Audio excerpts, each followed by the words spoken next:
Don't forget to subscribe. Afterwards, the wisest and most spiritual books from the greatest authors await you every day. And now buckle up, sit back and we'll begin. Hazrat Inayat Khan. The Art of Being. A question about fasting. Question. Do you advocate a long fast from 30 till 90 days in order to purify the body for spiritual attainment? Answer. I am not an advocate of asceticism, but at the same time, I see the good work that many ascetics have done, and I do not wish to depreciate it. Coming to the question of fasting, I think that fasting is one of the ways by which the denseness of the body can be diminished. And when one knows the right way of fasting, when one is under the direction of someone who really knows when a person should fast, and why and how he should do so, and how he could gain the benefit of his fasting, then great benefit can be obtained by it. Surgeons keep a person without food for so many hours or days, knowing that it will help them heal quicker. In the same way, spiritual teachers may prescribe a fast to their pupils. Sometimes being without cereals, sometimes without eating meat, sometimes without bread, sometimes living on milk, on fruits, and sometimes, for a certain limit of time, without anything. They see the capacity of the pupil, what he can endure and how he can be benefited by a particular fast. But, to tell the truth, I am the last person to prescribe fasting. I only give some advice if persons themselves wish to fast, for I know a story of a disciple who went to a teacher and was told, in order to begin the practices you must start with a 3 days fast. One day he felt so hungry that he ran away from the city in order never to see the teacher again. There is always a meaning if a teacher prescribes a fast, he has a reason for it. There is an amusing story of a great Sufi who lived in Baghdad. There are many stories of his wonderful achievements. He had told a young pupil of his to live on a vegetarian diet. The mother of this young man, having heard that since the boy went to the teacher he had grown pale and thin, came to give the teacher a little talking to. He was at table when she came and there was a chicken dish on the table. So the mother said, "You are teaching your pupils to live on a vegetarian diet, and you yourself are enjoying chicken." The teacher opened the dish and the chicken flew away. The teacher said, "The day your son can do this too, he can also eat chicken." Self-control.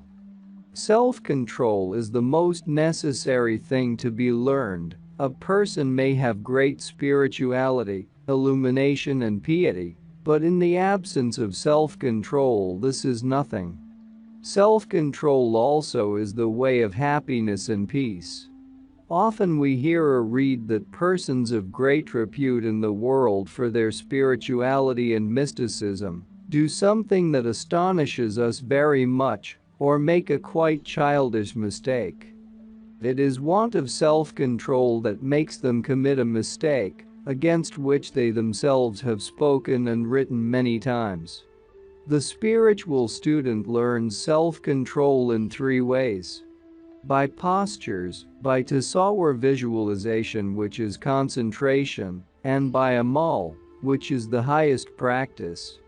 After this there is samadhi, which is meditation and which is called by the dervishes masti. It means illumination, to halt in illumination. The difference between meditation and concentration is that concentration is done on a form, on an object, and meditation without form or object. Repose and control of the body are taught by postures and positions. When a person has been still for some time, he will begin to move. There is no need for him to move, but he moves his foot or arm, or he drums on the table with his fingers, or chews his lips, or blinks his eyes. The activity increases more and more until at last a person jumps in his sleep. When the first sleep comes, he starts and jumps. To control the activity of the body, to sit quiet in the postures and positions is the first lesson. However, there must not be stillness only. If a person has kept his hands still for a long time and then wishes to play the piano, he will not be able to. He must make his fingers active enough to be able to play the piano well. As much stillness there is, so much activity there must be. Sleep and do not sleep. Eat and do not eat. Walk and do not walk. Speak and do not speak. This means, if you sleep every night, sometimes do not sleep. If you eat every day, 1 day in 7 do not eat. If you eat all month long, 1 or 2 days in the month do not eat. This gives a mastery that you cannot gain by renunciation alone. It does not mean that you should starve. The body must be given good food, fresh food, and all its needs must be satisfied. This is better than that it should always long for what it sees before it. You must give the body what it needs, but you must control its needs and not be controlled by them. After this comes control of the thoughts, which is the second step, control of the body coming first. Thousands of people have found that they can sit in the postures for hours, but cannot keep their mind still. This has to be learned by degrees. A person cannot control his mind by willing to think of nothing. That will never be possible. First, let the mind hold whatever thought interests it, any thought of love, of goodwill, whatever interests it. Check its tendency to jump from one thing to another. When you catch the mind jumping from one thing to another, bring it back and hold it. You must say, I am greater than my mind, my will is greater than my mind, and I will make my mind obey my will. Then comes mastery of the feelings, of the heart. There must be no feeling of revenge, of unkindness, of bitterness against anyone in the heart. When such a feeling comes, one must say, this is rust coming into my heart. When all such feelings are cleared off the heart, it becomes like a mirror. A mirror without rust reflects all that is before it, then everything divine is reflected in the heart, then all inspirations, intuitions, impressions come, and what we call clairvoyance. There is no need to go after such things, they come of themselves. After this there is only one thing more to be done. To keep from the soul all the thoughts that come from others, and all the thoughts and feelings that arise within the self. Keep away even all feelings of love and goodwill whilst you are in this meditation. Then, as a matter of course, come ecstasy, rapture, and peace. Many people ask, how can we control our thoughts? What can we do if our thoughts do not obey us? If our mind does not obey us, if our body does not obey us? How can we like a thing if we dislike it, or dislike it if we like it? It seems impossible. To a person who has gone beyond likes and dislikes, this sounds like a child's question, because he does not know of opposites. The way to gain self-control is first of all to do the reverse of what your inclination would lead you to do. If you feel inclined to eat, sometimes do not eat, control the hunger. If you feel inclined to drink, do not drink, control the thirst. If you are inclined to sleep, do not sleep. At another time when you are not inclined to sleep, sleep. There are 1,000 inclinations, each sense has its inclinations. Do not give way to these inclinations, rule them, that they may not govern you. This is called by the yogis Hatha Yoga, and the Sufis call it Nafs Kushi. I have seen the Nizam of Hyderabad stand for 7 or 8 hours, if he wished to stand, although he was a king and had all the things he wished ready in his house. If he wished not to sleep, he did not sleep for 7, 8, 9 and 10 days. By this he became such a master that he mastered the secret of curing snakabites. In India there are many snakes. While the Nizam lived he advertised all over India, and if anyone was bitten by a snake, people wired to him. When the Nizam said, "He is well," the person was healed. When one has learned to control one's inclinations, the second lesson is to govern the inclination in the act. Do not eat whilst you are eating, do not drink whilst you are drinking. When a person has learned this, he is master of the solitude in the crowd. He does not need solitude to be spiritual, he is spiritual in the crowd too. Question: how to gain self-control? Answer: by doing the reverse of that which is one's inclination would lead one to do. If you are inclined to eat, do not eat. If you are inclined to drink, do not drink. If you are inclined to be active, be still. If you are inclined to be still, be active. If you are inclined to speak, be silent. Eating is not a sin, but if you sometimes try how long you can go without eating, it would be good. Drinking is not a sin, but if you sometimes try to see how long you could go without drinking, it would be good. Sleeping is not a sin, but if you sometimes try to see how long you could do without sleeping, it would be good. Fakirs take the opposite way. They like what they dislike. That is the reason why you married that Mahadeva, Shiva, drank poison and wore skulls and bones around his neck, because no one would like to be in a grave among the dead. A snake is always pictured around his neck. By this conceit, the ego, the nafs, is crushed. To every little man, to every boy the fakirs say father thinking, he is the father and I am the son. To every little woman they say mother thinking, she is much greater than I am. To all they say, I am your servant, I am your humble servant, your obedient servant. Develop the will by slowness of movement, by slowness of speech, by slowness and control of thought, for activity tends to make us move faster and faster. No thought or feeling should arise without our will. When we have gained mastery over the self, we have mastery over all things.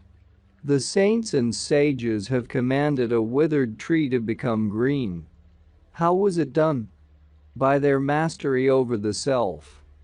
The self-controlled ones are the only possessors of divine wisdom. Those who have not mastered this in life are imperfect.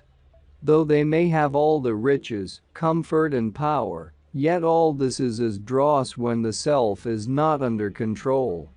This can be learned by noticing how many virtuous people are at times drawn into sin, and how foolishly the wise sometimes act. Dominant natures often become enslaved, and even the healthy become diseased through lack of self-control. Self-control is an attribute which distinguishes man from the animal. Both have their appetites and passions, but it is man alone who can control them. It is therefore not surprising if Sufis are sometimes seen submitting themselves to most awkward and uncomfortable practices. At first sight it may appear strange, yet on closer observation, it becomes obvious that they prescribe this for themselves in order to gain self-control, which alone gives the assurance of a dependable and lasting happiness. Self-control is mainly achieved by abstinence, which acts against the constant demands of the mind, the senses and the body. The control over each plane is won gradually by special practices of pose, posture and movement, adapted to this purpose. Every motion and action, Even each organ and muscle of the body must work under the control of the will. All the powers of the body, whether in absorption or rejection, should be mastered by self-control. For both absorption and rejection, control of the breath is necessary, and by the same power all things are controlled. Control of the mind consists of control of imaginations, thoughts, emotions and feelings, the vibrations of which are always ringing in the sphere of the astral plane. The scattered clouds in the sky join and separate at every moment, forming various distinct pictures. In like manner, the will as a magnet gathers these vibrations in the astral sphere from different directions, forming them accidentally or intentionally into a picture which is either a thought, an imagination, an emotion or a feeling. Just as clouds do not remain unscattered in the sky, so the pictures formed in the astral world are liable quickly to be dispersed, except when the sky is overcast or when the atmosphere is overwhelmed with depression or joy. Vibrations of the same element will group themselves together, for they are naturally attracted to each other. Pictures are often impressed upon the mind and are reflected from the mental plane upon the astral. The vibrations ringing through the astral sphere may be called, in other words, the atoms of the mental plane, which are singly or collectively impressed by the names and forms of the external spheres. The same vibrations appear as different names, forms, things and beings in the dream plane. They seem much more real there when the senses are at rest, but in the waking state they become mere imaginations. What is considered as imagination in the waking state becomes the world of reality in the dream state. All the things and all the beings seen in the dream are a world within ourselves, reflected from the external world and produced by the power of our will. So the judgment day in reality is not the resurrection of the whole creation, but of the world produced in each individual for his trial. The power of the will gathers and controls the desired vibrations through concentration, and it is when control is lacking that, instead of the wished-for imaginations, various other pictures are formed, either agreeable or disagreeable, whatever the vibrations may happen to form through their contact with each other. In other words, through self-control man governs his fate, otherwise he is governed by it. Lack of willpower causes involuntary happiness and sadness. The disturbing thoughts which crowd into the mind during concentration can only be dispersed by the power of the will, otherwise the mind will become occupied with agreeable or disagreeable impressions from the external world against our desire. The way of strengthening the will is knowing how to group and to scatter mental vibrations at will. This can only be done by forming a mental picture of the grouped vibrations, making every possible effort to hold this mental picture steady, keeping the mental plane so occupied with its reflection that no impression from the external world can enter. Only those who by willpower can scatter the mental vibrations find the way towards the universal spirit, and to them the divine light is disclosed which is hidden behind the mind. This light can be found in every creature. Uncontrolled imaginations form the veil covering the divine light and cause darkness, which produces delusion. When the will is able to scatter the clouds and allows the inner light to spread forth its rays, then there is still one more step to be taken. That is the absorption in the light. To become so lost in it that the false ego may become unconscious of itself, which in other words, may be called the state of eternal consciousness. The astral plane, the seat of which is the heart, which is situated in the midst of the body and the soul, can only be controlled by a strong love or devotion. Just as the horse is controlled by the will of the driver, in the same way a man whose will controls both driver and horse can hold the rein over his action, speech, thought and feeling.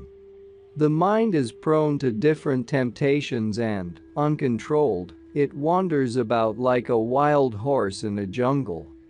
The will produces an object of love and directs the heart to follow the right path, the path of love, along which one journeys resisting all temptations met with along the way.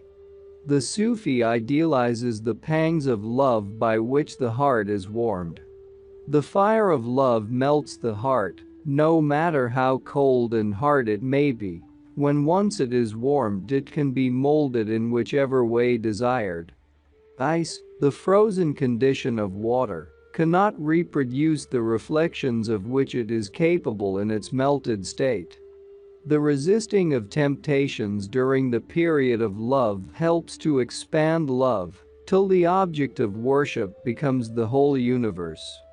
Then self-control could be gained by even resisting the idea of the lover and the beloved. In other words, I and you finally becomes love in its pure essence. The control of the spirit.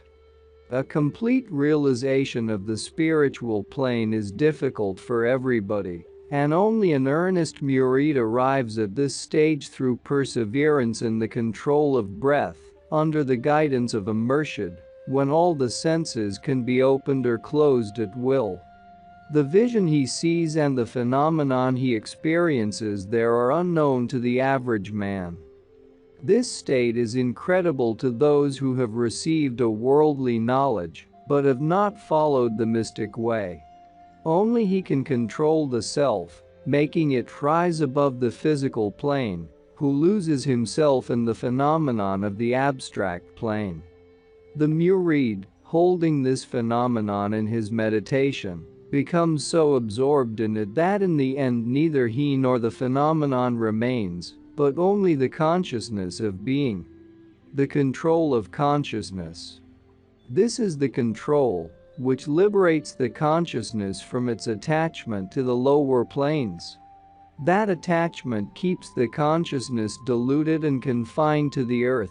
By self-control it can be liberated. Self-consciousness grows through lack of self-control. Man attaches such importance to his life that his slightest joy or sorrow becomes of worldwide importance to him, and thus he becomes prey to every form of weakness, for it is a natural law that a single atom of depression gathers the clouds of gloom, and a slight pain reflected in the consciousness grows into a mountain. Self-control is the way by which the Sufi makes the consciousness free from all worldly reflections, thereby attaining the blankness out of which the whole world was manifested. This perfection can only be attained by absolute self-control. Physical control. Life may be recognized in two aspects: the known and the unknown. What is generally called life is its known aspect, as its other aspect is unknown to many. The unknown aspect may be called immortal, the eternal life, and the known aspect may be called mortal life. What we generally know of life is its mortal part. The experience we have through our physical being gives us the evidence of life, and therefore, the life we know is the mortal life. The immortal life exists, but we do not know it. It is our knowledge which is absent, not the immortal life. In this life known to us, everything we have, whether an object, a living being, a thought, a condition, a deed, or an experience, all break and die away. Each of these things has birth and death. Sooner or later what is compassed must be decomposed, and what is visible now will disappear. This shows that there is a struggle between what we call life and the life which is behind it. In Sufi terms we call these two aspects of life Kaza and Qadr. Kaza, the unlimited aspect of life, Qadr, the limited aspect.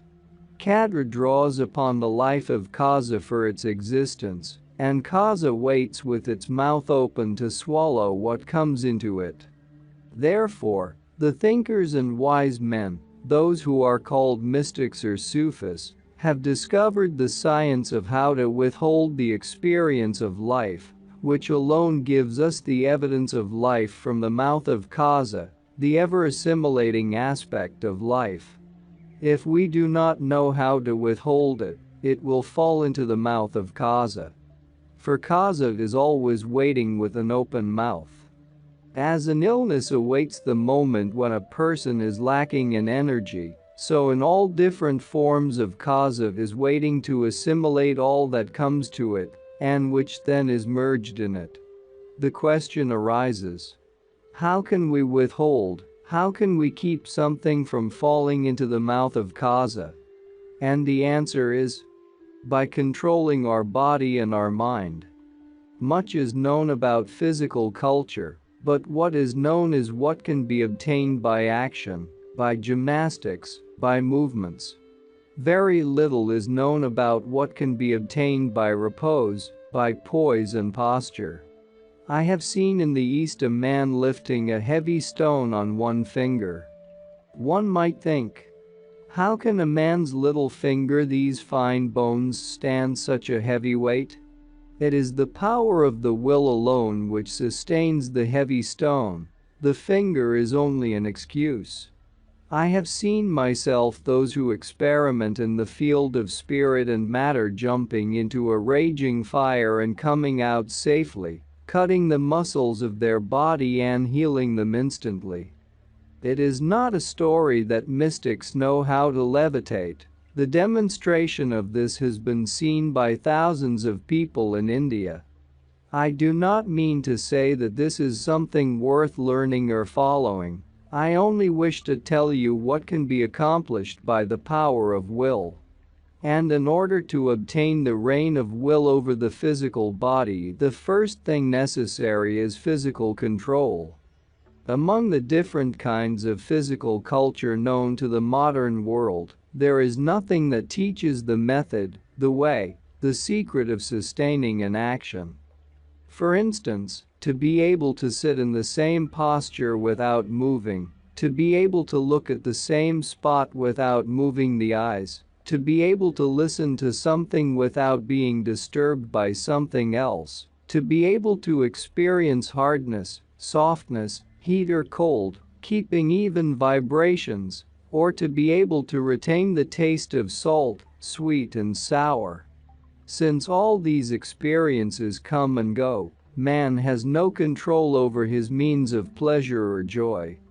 He cannot enjoy any experience through any sense, as long as he wishes to enjoy it. So he depends upon outer things, and has no control sustaining the experience he has. If there is any way of sustaining experience, it is through control. There is another side to this question.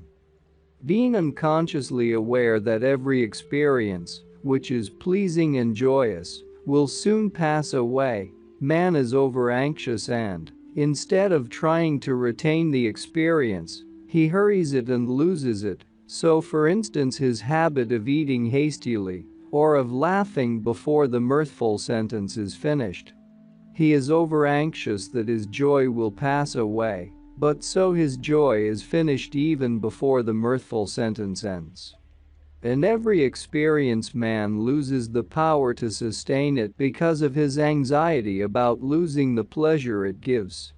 The great joy of watching a tragedy in the theater lies in experiencing it to its fullness, but some people are so thrilled that they have already shed their tears in the beginning, and then there is nothing left for afterwards.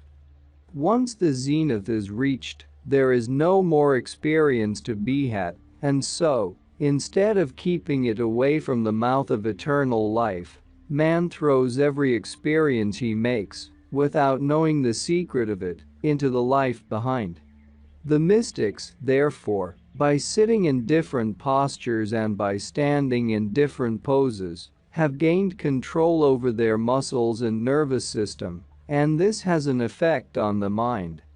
A person who lacks control over his nervous and muscular systems has no control over his mind. He eventually loses it.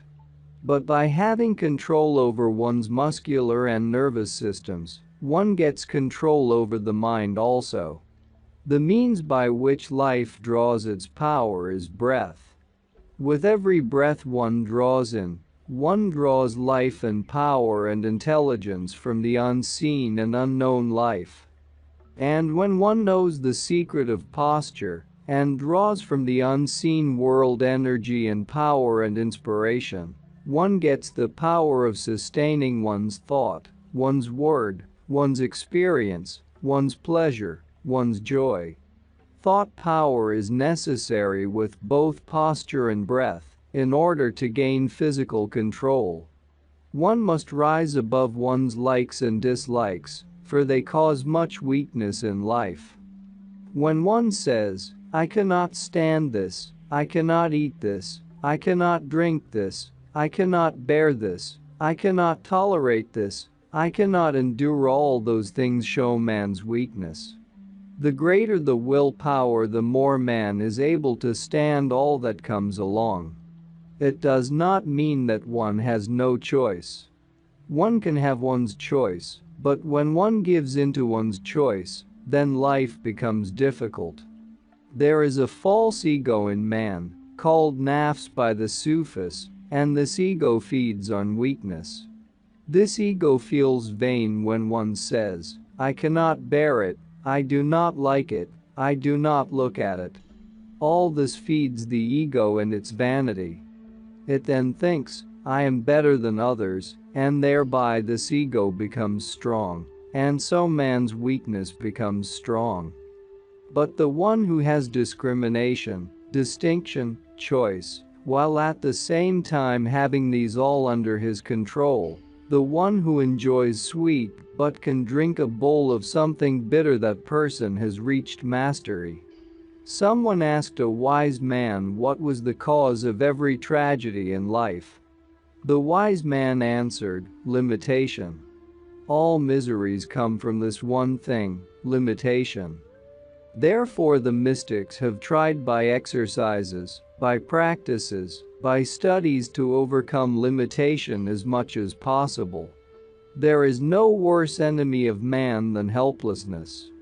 When a person feels, "I am helpless, I cannot help it," it is the end of his joy and happiness.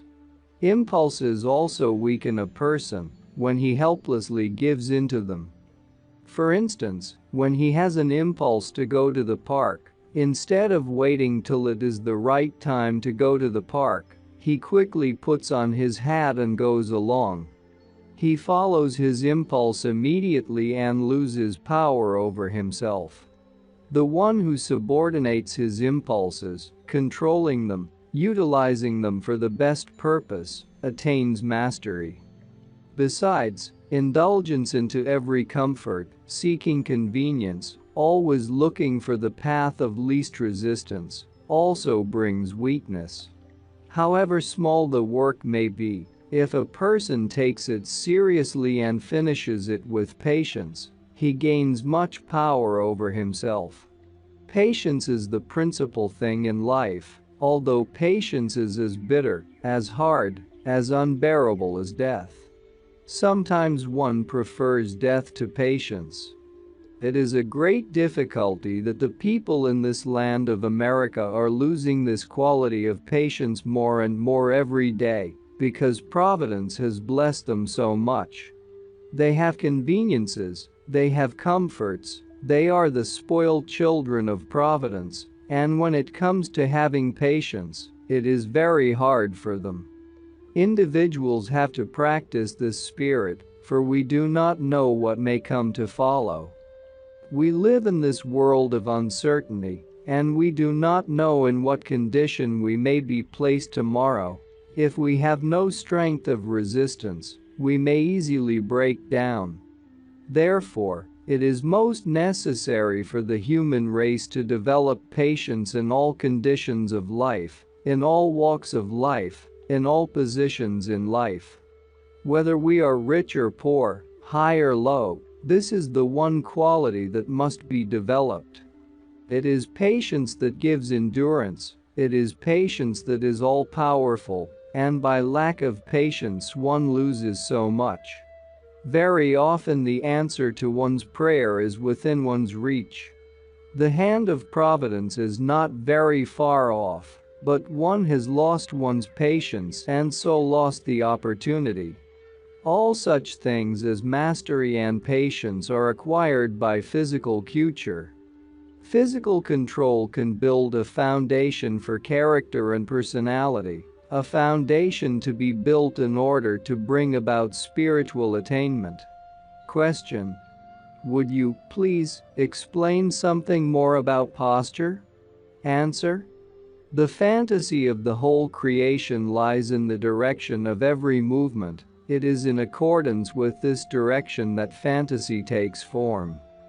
Where do all the opposites such as sun and moon, man and woman, pain and joy, negative and positive, come from? Since the source is one and the goal is one, why such differences? They belong to the direction. The secret of every difference is direction. It is an activity, an energy of working in a certain direction which makes a certain form. So it makes a difference whether you sit this way or that way, whether you sleep on the right side or on the left, whether you stand on your feet or on your head makes a difference. Mystics, therefore, have practiced for many, many years and have found out different postures of sitting while doing certain breathing exercises. They have made a great science out of this.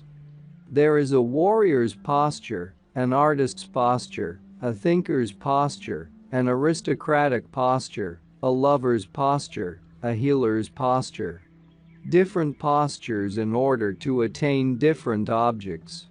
By those postures it becomes easy for man to attain these objects, for then he has arrived at the science of direction. Posture does not denote anything but direction. Questions about vaccination and inoculation. Question: will you, please, tell us if vaccination is desirable? Answer: all things are desirable if properly used, and all are undesirable if abused. In fact, the idea of vaccination comes from the same theory, which is taught by Shiva or Mahadeva as Hatha Yoga. It is said of Mahadeva that he used to drink poison, and by drinking it, he got over the effect of the poison. Mahadeva was the most venturous among the ascetics. One can see this by his wearing a snake around his neck now. Would you like to do that? If one can be such friends with a serpent as to keep it around one's neck, one can no doubt sit comfortably in the presence of someone one does not like. That hatred, prejudice and nervousness felt in the presence of someone one does not like will not arise if one can wear a serpent around one's neck, if one can take a bowl of bitter poison and drink it, which is against nature. Once the soul has fought its battle with all that makes it fear and tremble, shrink back and run away, then that soul has conquered life. It has become the master of life, it has attained the kingdom. No doubt the methods which Mahadeva adopted are extreme methods. No one could recommend them to his pupils and be thought sane in this modern world. Vaccination is related to fear of germs, which might come and enter our body. We might breathe them in or take them in with our water or food. Vaccination is partaking of this poison which we fear, and which might come to us someday in some form. Such a method may meet with a great deal of opposition and prejudice, but there is a very strong reason for the principle behind it. This brings us to a higher realization and to a great conception of life. It makes us think that even that which we call death, if it were put into a cup and given to us to drink, would bring us to life. Question: Would you please tell us something more of the Shiva aspect of life? Answer: this is a very vast subject and difficult to explain in 2 words. However, the aspect of destruction can be easily understood by something we see in science, by the method of inoculation. By putting that destructive element one fears in one's body, one makes the body disease-proof. That particular disease is no longer a disease, but the nature of that person. This is the method of the mystic. It is destruction from a spiritual point of view. Death is death as long as man is unacquainted with it. When man eats it up, then he has eaten death, and death cannot eat him. Then he is the master of death. This is the mystery of the message of Jesus Christ, who, from the beginning to end, spoke of eternal life. And the mystery of eternal life is that once a person has eaten death, he has eternal life. In little things, one person says, "I do not like to touch vinegar, it harms my health." Another says, "I cannot bear eating ice cream, I cannot digest it." Yet another says, "I cannot stand sugar in my tea, I do not like it." For the latter, sugar is poison. If he took poison and made it part of his nature, the same poison would become sugar. But by making things foreign to his nature, a man makes his nature exclusive, and by becoming exclusive he subjects himself to them in a way. There comes a time when they rule him, a situation in which he is in their power may occur. A person may say, for instance, "Quinine is too bitter, I cannot stand it." But when he is in a fever, the doctor says that he must take it. The patient dreads this, but his condition forces him to take it. It is for this reason that the way of Shiva was always to work against his weaknesses. He counted these tendencies as weaknesses. He did not count them as his nature.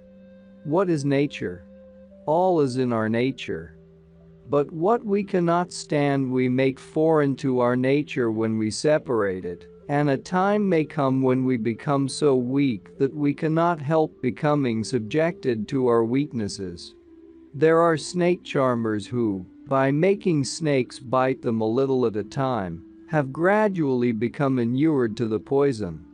They catch the snake in their hand, and if it bites it does not hurt them. It was the same with Shiva, who is pictured with a cobra around his neck. Out of death he had made a necklace. There was no more death for him.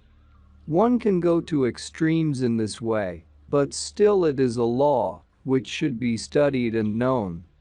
The only mystery it teaches is not to consider anything as foreign to our nature. If it was not in us, then we would not know about it. That is the way to overcome all the destruction which is the source of fear, pain and disappointment. Question: if nothing is poison, does that mean that there is no good and bad, no moral? Answer: no, it does not mean that. Good is good and bad is bad. But one can rise above badness, or one can be submitted to badness. One can become weak before evil or become strong. The idea is to become strong before evil instead of weak. Question: how to understand the sentence from the Gyan? The only thing that is made through life is one's own nature? Answer: one makes one's nature by one's likes and dislikes, by one's favor and disfavor. When a person has said that he does not like a certain edible thing, he has built a nature in himself. If afterwards he would eat such a thing, it would disagree with his nature. It is not because it was not meant to agree with him, but because he has built up the idea that it would not agree. It is the same when one says, "I cannot endure it, I cannot stand it." One makes one's nature either agreeable or disagreeable. Either one makes one's nature so hard as a rock, which will not allow anything to enter, Or one makes one's nature so pliable as water, through which all boats and ships can pass without hurting it. Water gives way for all to pass, and it is there just the same. Man, by his thoughts, makes his nature. When he says, "I cannot agree with this," he will not agree with it. He has made a wall before himself. When he says, "I cannot bear that person," once he has said it, he has created something in himself which makes him sick when that person comes to him. That person becomes his master. The man wants to run away from him. Wherever that person comes, he makes him ill. It is not because that person brings him illness. The man has brought illness upon himself. Breath. Questions about breathing. Question: should we observe a certain form of breathing? Answer: there are 5 different things to consider in connection with breath. The far reach of breath, the depth of breath, the volume of breath, the centralizing of breath, the rhythm of breathing. If the breath is not far-reaching, it causes weakness. If it is not deep enough, it is a cause of weakness. 2. If it is not centralized, it creates uncertainty in life. If it has no proper rhythm, it causes lack of balance.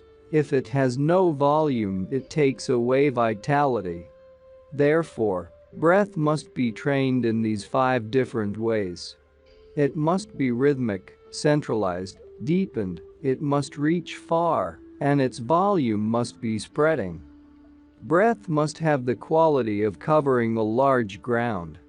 The atmosphere of one person is felt, of another person it is not felt. A person may have so much atmosphere that it may fill a large horizon. It is the breath which gives that atmosphere. Besides, in the atmosphere of some person you may feel uneasy, restless, out of rhythm, because he has no rhythm in his breath. His breathing is not right.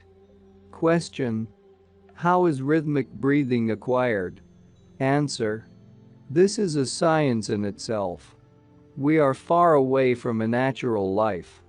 We have to run after tramcars and taxicabs. We have to catch our trains. 1,000 things like these disturb our rhythm. Do you think that in the East a sage or an adept who practices meditation will run after a tramcar and spoil his rhythm? All these things disturb the rhythm of breathing. What we think natural is not natural. From morning to evening our life has no rhythm. Question: do you recognize a system which includes positive and negative breathing? Answer: yes, it is just like the 2 wires in the electric lamp, a negative and a positive one. If one wire is absent, there will be no light.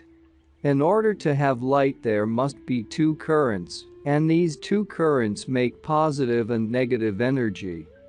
They have a relation with the rising and setting of the sun.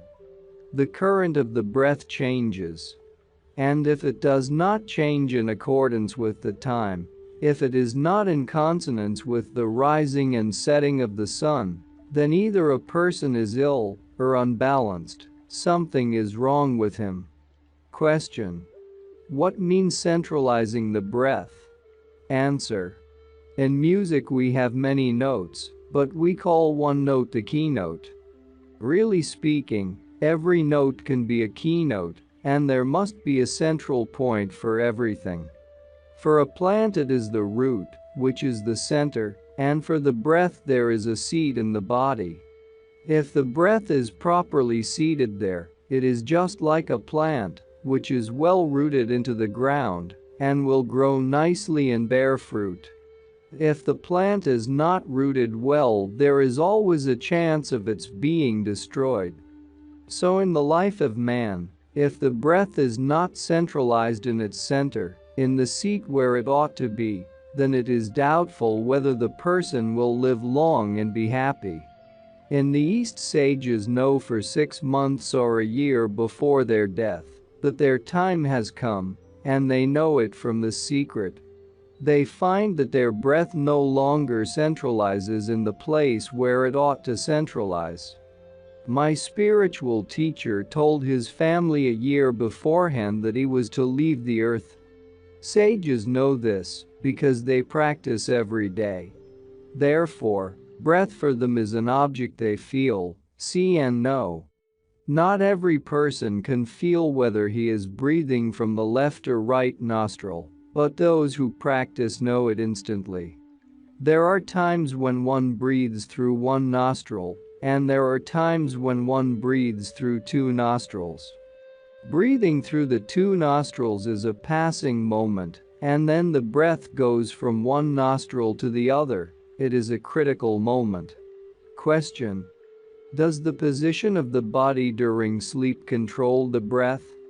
Answer: yes, this also concerns posture. Whichever side you lean or lie upon, every direction towards which you strike with force, all bear upon the rhythm and the direction of the breath. But the subject of breath is a deep one, and it is not only related with health, but with the affairs in life. Question: can everyone have the power of far-reaching breath? Answer: a certain condition is necessary for far-reaching breath. It is just like the wireless. Far-reaching breath is the most wonderful thing there is. As far as your breath reaches, so wide is your kingdom. Question: do you mean by breath as far as one can blow? Answer: what we call breath is not all the breath that is there. For instance, what we call voice is only the voice that reaches so far and is not heard any farther. At the same time, on the wireless it travels farther. This shows us that the voice, which reaches as far as it is audible to the ears, is limited. In reality, it reaches far beyond. And so the breath is far-reaching. If only we experimented with it, we would be surprised. Others cannot readily believe it. It should be experienced by ourselves, and we should keep quiet about it. To speak about it will create difficulties. Many disbelieve or have wrongly experimented, therefore mystics have kept this for the initiated. That is why initiation is given. The mystery of breath. Breath seems to be the sign of the beginning and the end of life. With the first breath that is drawn, the body is said to be alive, and when the breath departs, the body is spoken of as dead. It is for this reason that the yogis have called breath prana, meaning the very life. Besides this, all slight changes that take place in man's body come from an alteration in the mechanism of breath. That is why physicians in all ages have observed the signs of a person's condition in different illnesses from the beat of his pulse, which is caused by the breath. Mental changes are also caused by breath. For instance, there are people with whom it is better not to talk when they first rise from sleep. They are excitable and irritable at that time. Again, there are others who listen better at that moment than at any other time. Some people coming home from their work or their office in the evening are irritable and difficult. If one lets them rest for an hour or so, they gradually change. All this shows that the condition of the breath changes the mental condition of that moment. Immediately after concentration upon work, the rhythm of the breath is very rapid and exercises its influence on the mind. After a while, this rhythm changes and becomes normal, so the condition of the mind changes also. In sleep, some people work up the rhythm of breath, and the condition of mind becomes unsettled and disturbed, but as a rule, sleep helps the breath to be normal, and its influence produces tranquility of the mind. It can be seen how various emotions, passions and sentiments change the rhythm of the breath. Sometimes breath goes out of man's control in emotions such as anger, passion or fear, He then has no control over his words or actions. When man loses control over himself, the first thing he loses is control over breath. It is the basis of this philosophy that by gaining control of breath, man can gain control over himself. The one who controls his breath is the ruler over his mind and body. How few really know how to breathe right, and what are the methods of keeping the channels of the breath clear and in order? Breath, uncontrolled, is dangerous. In mystical terms, the two different directions of the breath have been called by different names and have been considered to be like the sun and the moon, representing the positive and negative aspects of the power and influence of breath. How few really know how many times in the day and night the breath changes its direction, and how it works through different parts of the body and mind, producing different effects and results. How often man's ignorance of the science of breath makes him act or think or speak against its influence, which is like swimming against the tide. We often notice in life that at one time success is achieved by the least little effort, and at another the greatest effort produces nothing but failure. Shiva, the great lord of the yogis, said, "He who has the knowledge of the breath knows the secret of the whole universe." What we generally know as the breath is that little inhaling and exhaling which we feel through the nostrils. We think that is breath and attach little importance to it, while in reality, breath is a life current running through the innermost part of man's being towards the surface. It would be no exaggeration, according to the mystical point of view, to say that the breath connects heaven and earth. It is the mystery of breath which shows the mystic that life is not the material part of man's being, but consists of the part of his being which is unseen. Breath is the bridge between body and soul, keeping the two connected, and the medium of their action and reaction upon each other. In the Quran it is said, "We have made man to be king of our creation," which in other words, means that man himself is the dominion as well as the king of that dominion. That dominion being man's body and mind, and the king being his spirit, his soul. As a horse can be controlled and directed by getting the rein in hand, so life can be controlled and directed by gaining control over breath. Every school of mystics has, as its most important and sacred teaching in the way of attainment, the control and understanding of the mystery of breath. Modern science has discovered the importance of physical culture and correct breathing, and for all diseases of the lungs, there is no greater or more beneficial remedy than sending the patient to a place suitable for breathing freely. Psychologists will someday come to realize that for all illnesses and disorders of the mind, the way of breathing also is the best remedy. For the mystic, breath is not only a science, but the knowledge of breath is mysticism, and mysticism to the thinker is both science and religion.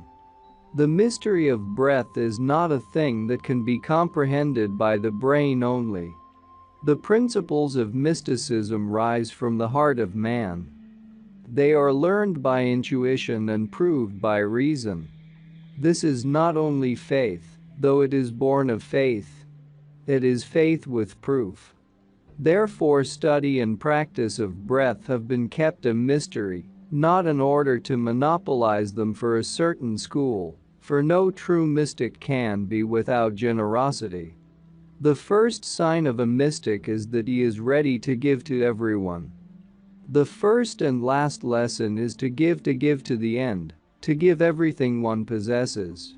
There is no end to the giving of the mystic, as there is no end to the inspiration he receives.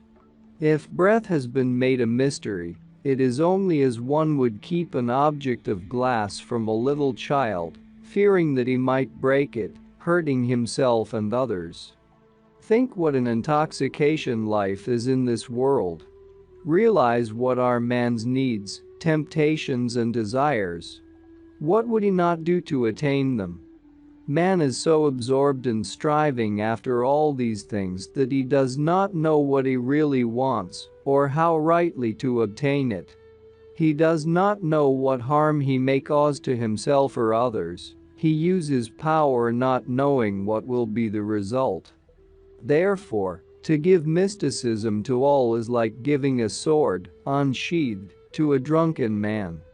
One does not know whom he will kill or how he may wound himself.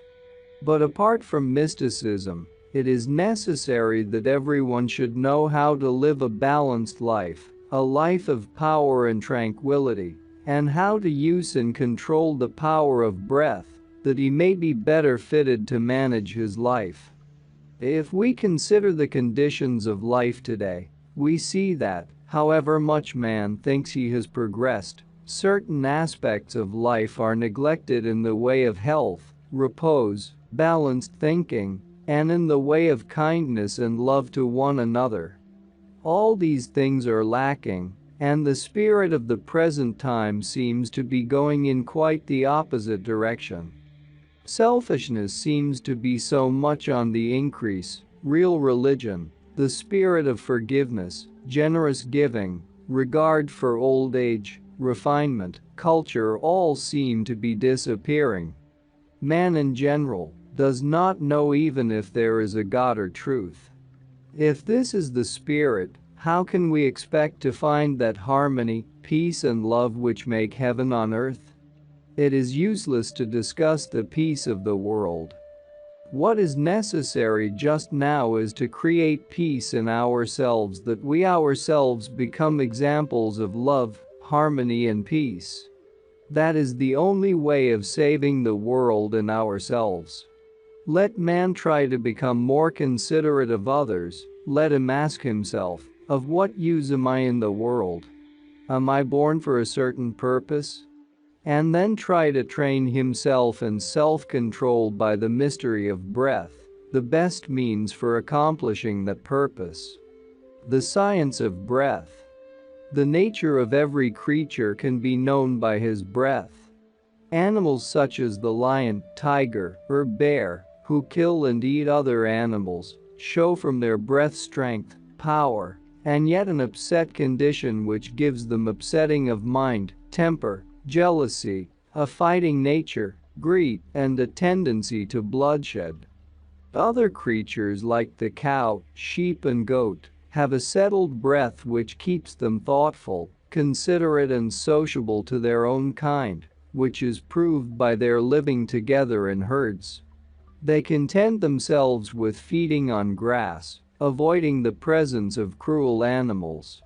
Among all creatures a change of breath can be found through their spells of passion, anger and fear. The breath of man likewise shows his nature. A man who works and is always busy with material things has a noisy breath, similar to that of the animals, and the irregularity of his breath shows the unsettled condition of his life. The breath of a thoughtful person is much more rhythmic and fine.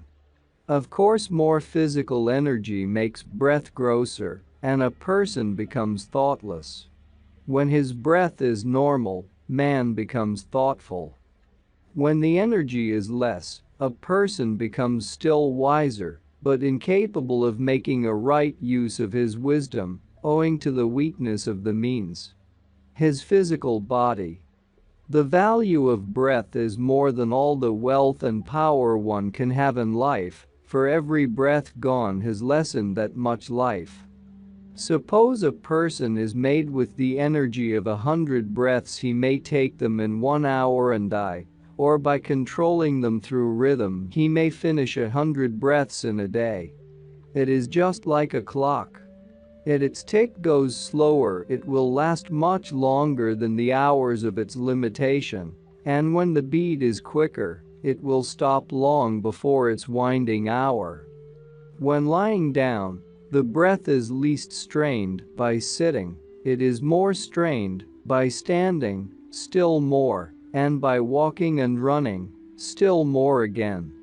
The influence of passions quicken it most. For this reason the life of celibacy has been practiced by ancient mystics, and that is why the Sufi finds it necessary at times to lead a secluded life, which settles his external self as well as his mind.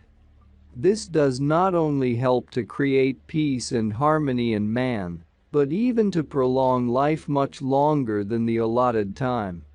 There is a vast distance between the finer plane and the grosser. They are linked by only one source, and that is the breath.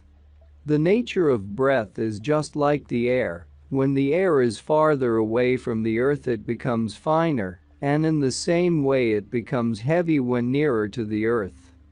Such is the case with the breath. When it enters the body, it materializes itself and becomes audible during sleep and even when awake, according to the fineness or grossness of a man's nature. But when breath approaches the spirit it loses its weight. That is why the average person feels his breath to a certain limit, beyond which he cannot even imagine that it could flow. Breath in its highest reach spreads all over, and in its lower flow, it is confined to the least portion of time and space. Breath is a chain, which links the infinite with his manifestation. In other words, it might be called a lift in which the infinite descends to earth in order to experience life, and again through the same lift, he makes his return journey to his origin. The speed of the journey depends upon the power of the breath and its control. Breath can reach every being, thing and atom of the universe, regardless of time and space. It is also the source of all inner and outer communication. In fact, as the length of breath joins the infinite with the manifestation, so the width of breath connects the whole universe. Lack of consciousness keeps man in limitation, otherwise, through breath, he could expand his knowledge to the whole universe. Breath is vouchsafed to the senses as far as their reach of perception goes. Breath makes a complete circle within the body, entering through the nose, passing through the brain and down the spine, ascending again through the abdomen and lungs, going out the nose. When breath reaches the higher spheres, the senses, unless developed, cannot follow it there. The one circuit of the breath takes a circle through earthly and heavenly planes, yet to an average person it seems as if some air goes out and comes in. But the mystics follow this chain of breath in the pursuit of the infinite and, by holding on to it at the sacrifice of all earthly temptations which lead one to death, they drive their lives toward immortality.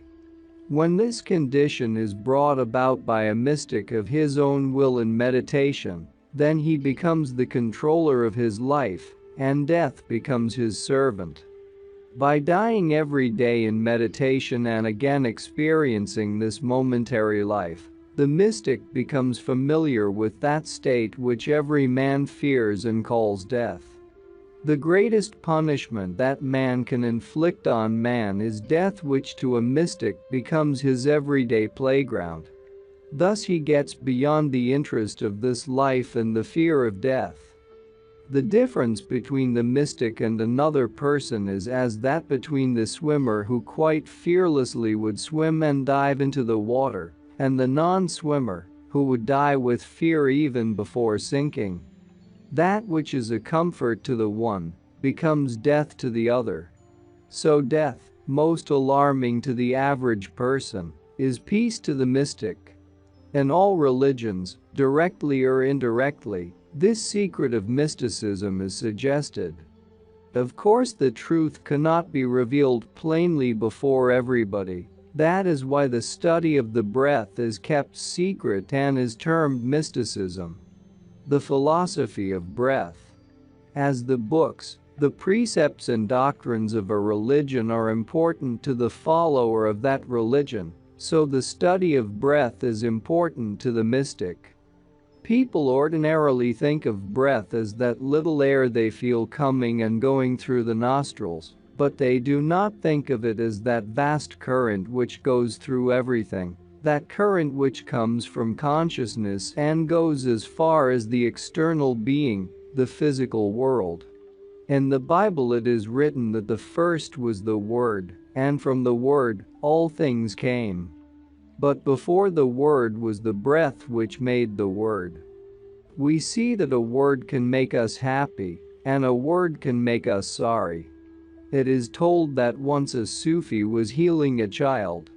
He repeated a few words and then gave the child to the parents, saying, "Now, he will be well."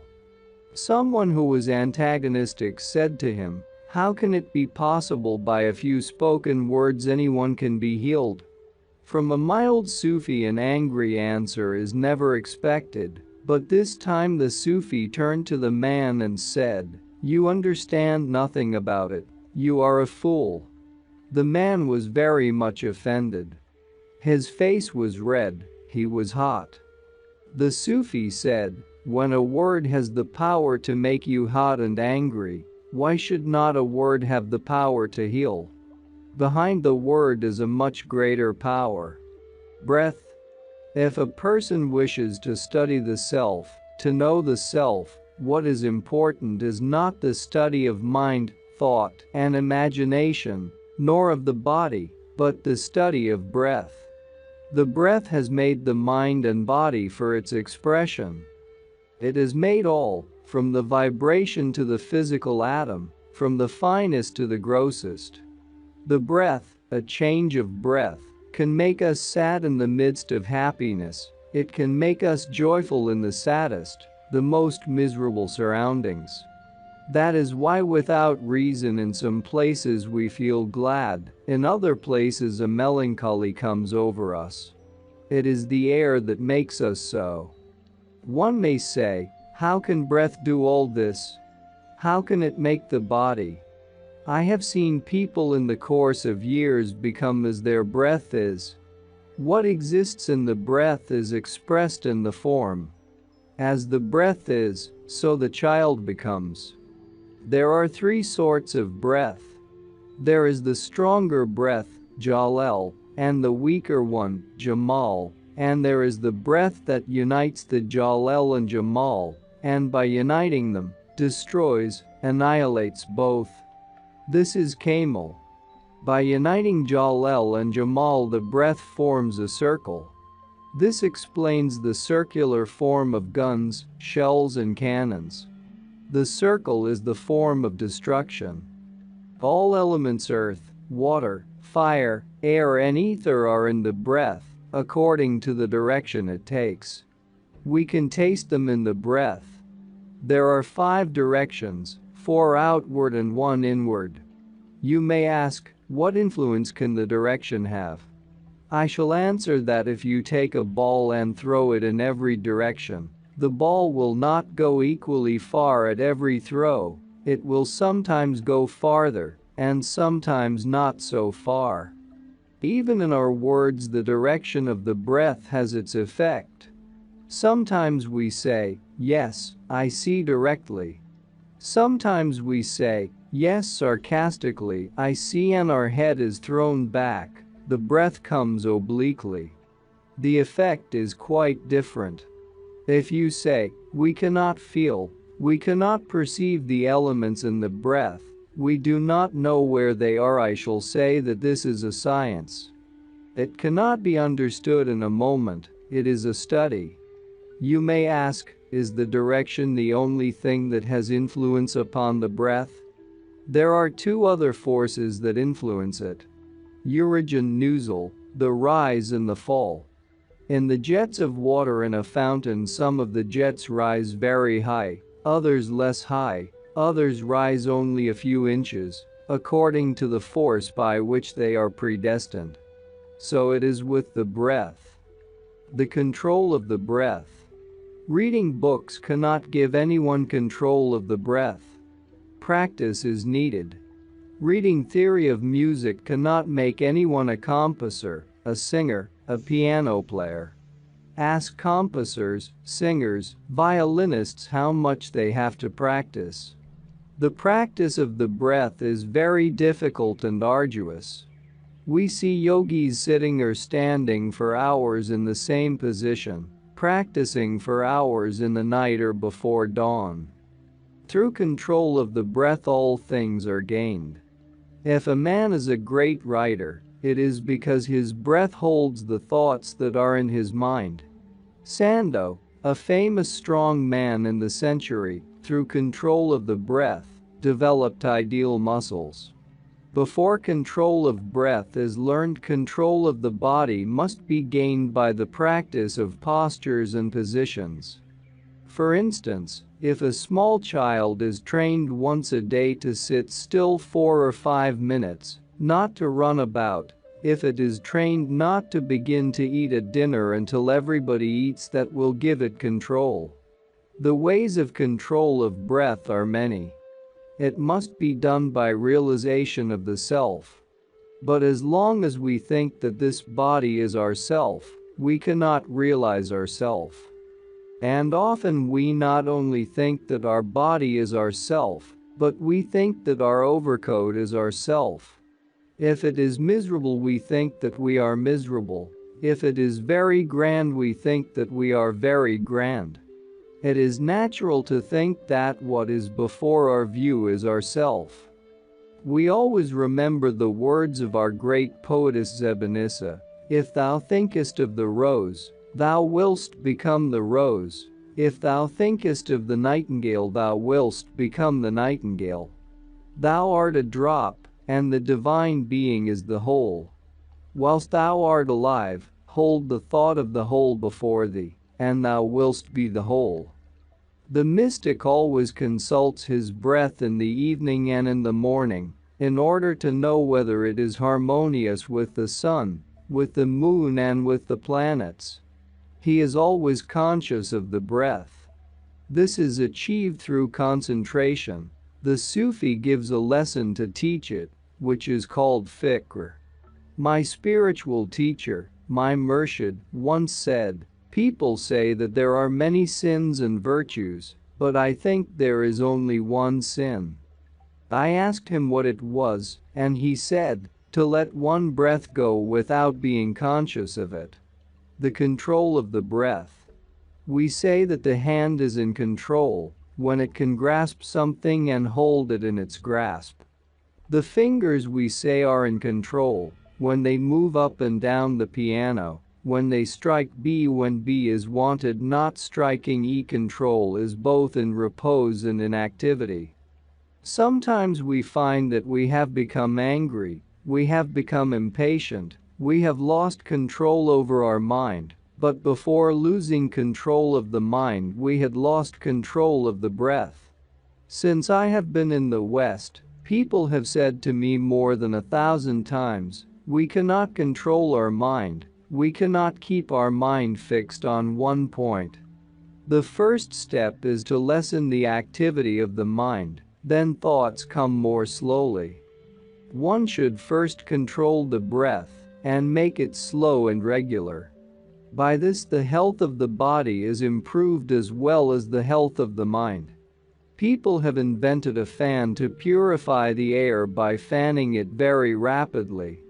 By the practices of Kasp and Shagul, breath also is fanned, and this rapid fanning changes it from one element into another and purifies it. In the Quran it is said, "Surely, we revealed it on the night of power." What was the night of power to the Prophet, whose whole life was a revelation? It was the sending of the breath within. It is natural that we always look outward. The breath is directed outward. We see what is outward, we hear what is outward, we taste what is outward, we are touched by what is outward. When the breath is sent within, then a person sees what is within, he hears what is within, he tastes what is within, he is touched by what is within.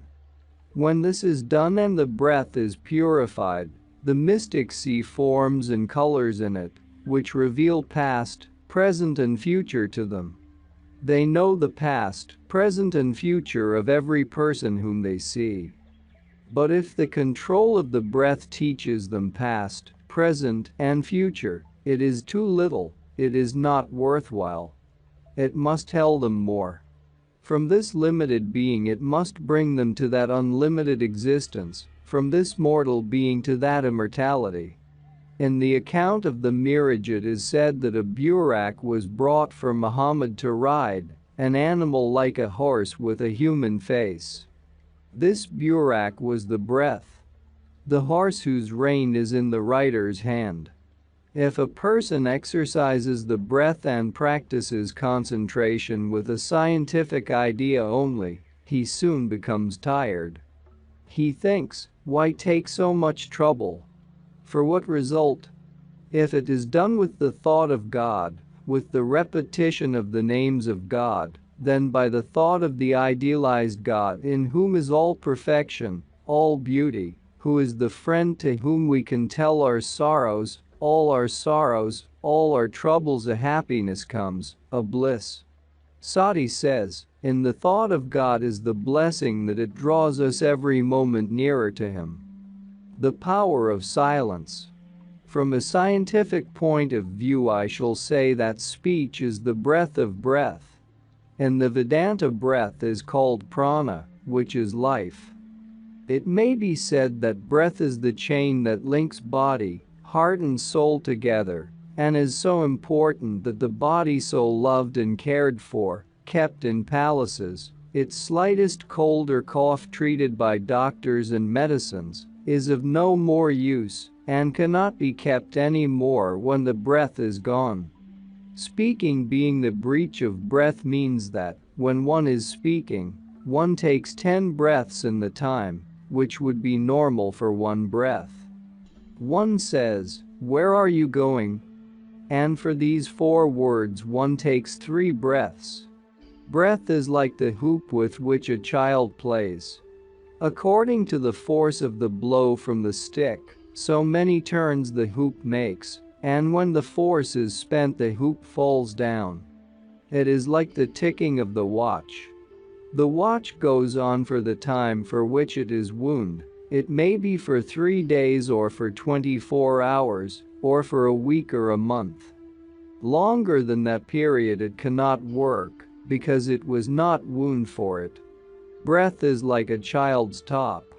According to the strength with which it is spun so many turns the top makes, each turn helping the other, and when the force is expended the top falls down. In accordance with the first breath, so long will life last. So many breaths. By speaking we take away so much of our life. A day's silence means a week longer of life and more, and a day's speech means a week less of life. From ancient times there have been mystics in India who are called muni, they never speak.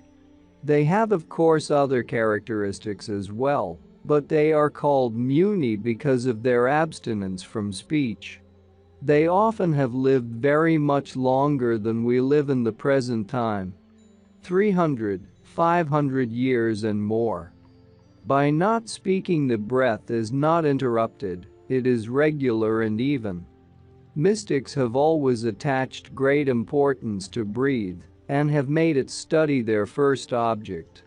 Those who have mastered the breath have mastery over their lives. Those who have not mastered it are the ones who have consumption, paralysis and all kinds of diseases. There are some who have mastered it unconsciously, such as boxers and wrestlers, and also the people of a righteous life. In the present age we have become so fond of speech that, when a person is alone in the house, he likes to go out if only to find someone to talk to. Often, if a person is alone, he speaks to things. Many people speak to themselves, if they have no other person to speak to. If it were explained to them, they would understand how much energy they really lose by each word spoken. There are other great benefits that are gained by silence, but, If it were only for the energy and vitality one gains, its power is very important. Now, speaking from a moral point of view, I shall say that many benefits are obtained by silence. Most of our follies are follies of speech. In 1 week, if we commit one folly of action, we commit 1,000 follies of speech. Often we offend someone, we hurt someone, only by speaking too much. If we had refrained from speech, we would not have hurt him. There are families where always some quarrel is going on, only because they speak too much. A story is told about a woman who went to a healer and said to him, "My husband is very bad-tempered. Every evening when he comes home he scolds me, and there is a quarrel that ends in a very disgraceful manner. Can you give me a remedy for it?"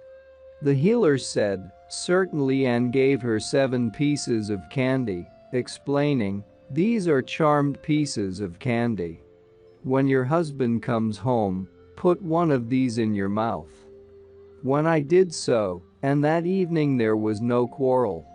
Such a miracle, after 10 years of continuing quarreling. The next day the woman went to the healer, thanked him 1,000 times, and told him that he had done such a miracle.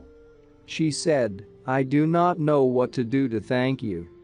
I want you to give me a big box of that candy which might last for some time." The healer answered, "The candy is not necessary, silence is needed." This teaches us that often we quarrel only because of our speech. Silence is a great peacemaker. Blessed are the peacemakers. Then there is exaggeration. Idealists and admirers exaggerate everything. If such a person has gone out and has seen on a poster that a zeppelin is coming, he wants to frighten his friends. At once he says that 20 zeppelins are coming. His friends are alarmed, and he feels satisfaction.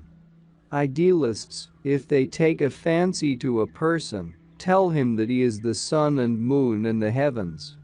There is no need to say all this. By speaking, a person develops a tendency to contradiction. Whatever is said, he wants to take the opposite side to it. He becomes like a boxer or wrestler.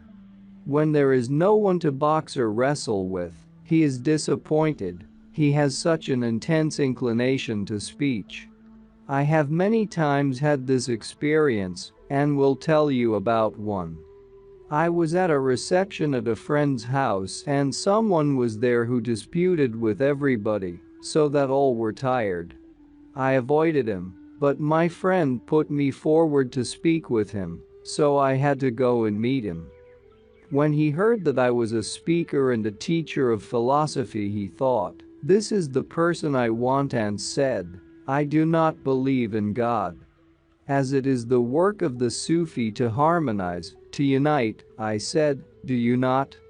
But you believe in this manifestation and in the beauty of this world of variety, and that there is some power behind it which produces it." He said, "I believe all that, but I do not call it God." I said to him, "You believe that every effect has a cause, and that for all these causes there must be an original cause. You call it cause, I call it God, it is the same."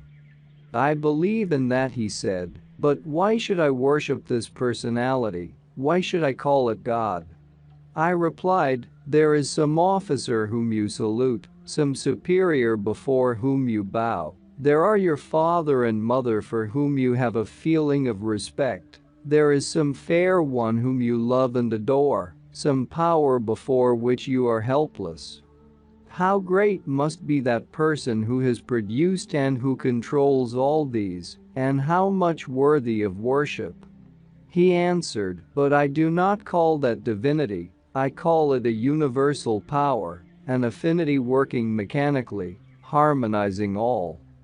When I tried to fix him on one point, he ran to another corner, and when I followed him there, he ran to another until at last I ceased, Thinking of the words of Shankaracharya, all impossible things can be made possible save the bringing of a fool's mind to the point of truth. The tendency to contradiction grows so much that, when a person hears even his own idea expressed before him, he will take the contrary point in order to prepare a position for discussion. There is a Persian saying, "O silence, thou art an inestimable bliss. Thou coverest the follies of the foolish and givest inspiration to the wise." How many foolish things we say only through the habit of speech. How many useless words we have to speak. If we are introduced to someone, we must speak, if not we are thought impolite. Then come such conversations as, "It is a fine day, it is cold," and one tells how the season is. Speech without reason, which in time turns into a disease, so that a person cannot get on without emptying the head of others by saying useless things. He cannot live one moment without speaking owing to his self-interest. A person becomes so fond of speech that sometimes he will tell the whole story of his life to a stranger, preventing him from speaking himself, and boring him so much that he would like to say, "What do I care about all that?" Also, people give out secrets that they afterwards repent of having told. Yet during the spell of this passion for speech they say things which they may never have wanted another person to know, yet at that time they do not care. Under the same spell a person shows impertinence in his words, pride and prejudice, for which afterwards he repents. Lack of power over speech causes all that. A word is sometimes prized more than the whole world's treasure, and again it sometimes is a word which puts a person to the sword. And there is a saying, "Sweet tongue is a sword which conquers the whole world." There are different ways of receiving inspiration, but the best is silence. All the mystics have kept silence. All the great people I saw during my travels through India and other different places kept silence for 2 or 3 hours a day, or at least for 1 hour. In Hyderabad there was a mystic called Shah Kamash. He was called so because of his silence. When he was young he was a very clever and energetic boy. One day he went to his murshid and as usual had some questions to ask, as is natural in an intelligent person. The murshid was sitting in ecstasy and did not wish to speak, so he said to him, "Be quiet, Kamash." The boy was much struck. He had never before heard such a word from his murshid, who was always so kind and merciful and willing to answer his questions. This lesson was enough for him for his whole life, for he was an intelligent person. He went home and did not speak to his family, nor even to his parents. His murshid, seeing him quiet, did not speak to him. For many years Shah Kamash never spoke, and his psychic powers became so great that only to look at him was enough to be inspired. Wherever he cast his glance he healed. This happened not very long ago, perhaps 25 years ago. Nowadays activity has increased so much that from morning till night, there is never any repose owing to our daily occupations, which keep us continually in movement. At night we are so tired that we only wish to sleep, and the next morning activity begins again. In this way life is much destroyed. Man does not think of life. He is so eager for his enjoyments that he does not think of the life that is there for him to enjoy. Every person should have at least 1 hour in the day to be quiet, to be silent. After silence of speech comes silence of thought.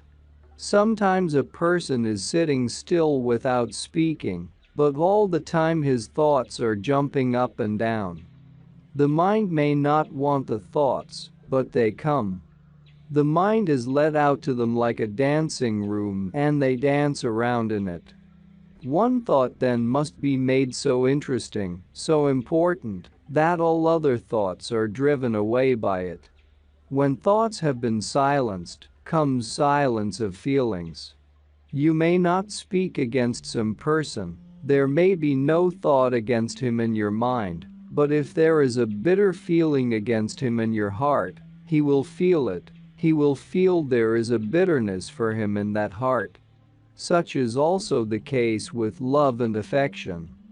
The abstract is that existence beyond this world where all existence commingles, where it all meets. The sound of the abstract is there, and when that sound is silenced too and a person goes beyond it, he reaches the highest state, Najat, the eternal consciousness. Of course, a great effort is needed to attain this state. Silence is surely the remedy for much, but a person living in the world cannot practice it continually. He must keep watch over his words and remember that for every word he will be awarded heaven or hell. A question about feelings. Question. Is there need of explaining things in words to one's murshid, or is it sufficient to keep all one's thoughts and feelings in silence? Answer. The truth need not be spoken, the existence speaks louder than words. Still, the law of life in the world is such that words give a fuller expression to one's thoughts and feelings, resulting in a greater satisfaction.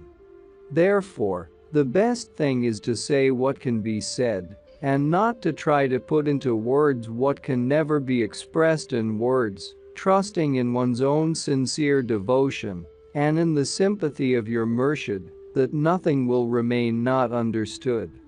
I think that, by expressing a thought or a feeling in words, one makes a clear picture of them which, in an abstract form, can be perceived only by one who is greatly evolved. But it must be remembered that there are certain sentiments, unexpressed and yet solid and living. Such sentiments in time become personalities, and they live as human beings, filling their place in life. For instance, a thoroughly sympathetic person not only has sympathy as his attribute, but he has sympathy as a living spirit, moving and walking about with him, and going with him wherever he goes. Life is far more productive than man can think, productive of good and evil, of right and wrong, of joy and sorrow. It depends upon the person what he wishes to produce. Life for me is a place where every person is given a piece of ground, one person a larger piece, one person a smaller, and he is told, now you have the ground, and here are the seeds, grass, weeds, corn and good fruit, flowers and poisonous fruits. Sow what you like, sow all that interests you and produce, or do not sow at all, but still the ground belongs to you. So is the life of an individual in this world. Every person has his farm. There are some who sow thorns, and when the thorns have sprung up and become painful, they say, why did we do this? Or they say, I am so tired of this farm, I wish I were not here. They wish they could be taken away from that farm and placed in a farm where flowers and fruits are already growing, without having to take the trouble of sowing. But that is against the law. Man is intended to live on his farm, and all through life he is sowing what will be his hereafter. Heaven and hell are not made ready for a person after his life on earth. The same farm that is given to man is hereafter turned into his heaven or hell. So man must build heaven now on the farm that is already his possession.